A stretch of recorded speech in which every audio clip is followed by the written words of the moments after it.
Hi guys. It's about 20 minutes till pickup, and so I'm just hanging out in the car. River has a meet the teacher day today, so she gets to meet her preschool teacher, so she's super stoked. She's changed clothes no less than 3 or 4 times today. So she's really, really excited. Are you excited? Yeah! Hi! She's pretty excited. What's going on with us?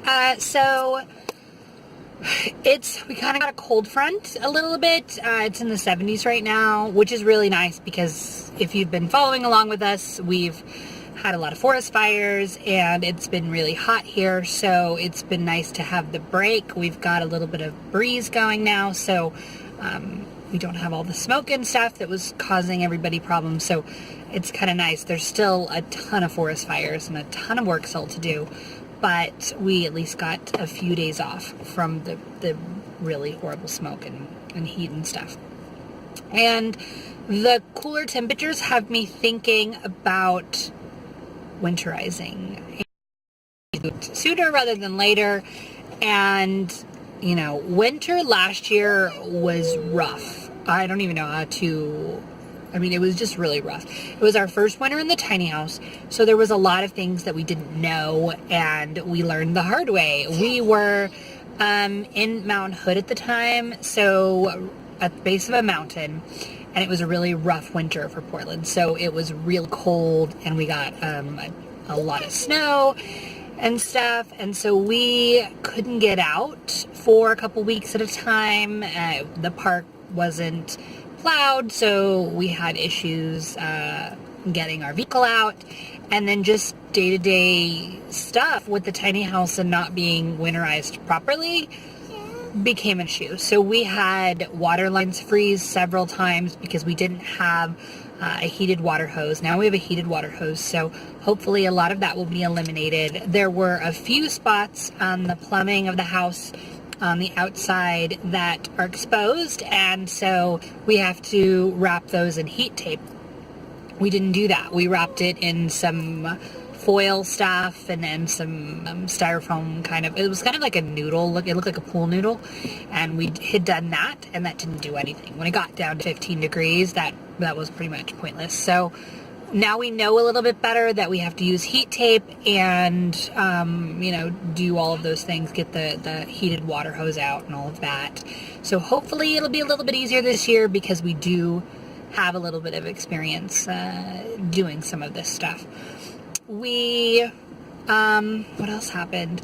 We had a few spots under the house that we need to wrap because we would get ice that would form in a few of the U-joints, elbow joints, I guess, under the house, and so they would freeze. And so when we would run the dishwasher or the washing machine, the very first time that it would drain out, it would come back up. So we'd have water all over the floor, and we'd have to clean it and make sure that, the wood was safe. So that we need to go underneath and make sure that it is all kind of wrapped with whatever. And then we have to skirt the house again. We moved in February, so it was skirted last winter, and then now that we moved, all of that came off. And of course, your house is at a different height though than it was last year, so we couldn't use any of the stuff that we had cut last year because it was too short in places and too tall in places. So we're gonna have to go to a trip to Home Depot, or the Restore shop here in Portland is really cool, and you can get a lot of really, really good deals on stuff like that. So yeah, I would need to go find insulation and some lattice work to kind of make it look nice, and go underneath and really wrap everything up. Thankfully, because we're in a spot that we will be in for a little bit longer, hopefully I can leave some of that stuff up and I won't have to skirt it next year. That's the plan. But yeah, so lots of work to be done, and it needs to be done before it gets cold and before it's rainy. So, because I just don't really want to go under the house when it is pouring down rain and try to get it all done. So yeah, so that's going to be a project that we need to do sooner rather than later. I will take videos and kind of do a time lapse to show you what we do to winterize our house. We do have a big propane tank, so they came out and it's like a 100-gallon propane tank, so I'll need to make sure that it's filled. We got it filled in February. It was full, and we haven't had it topped off since, and we haven't needed it. So, knock on wood.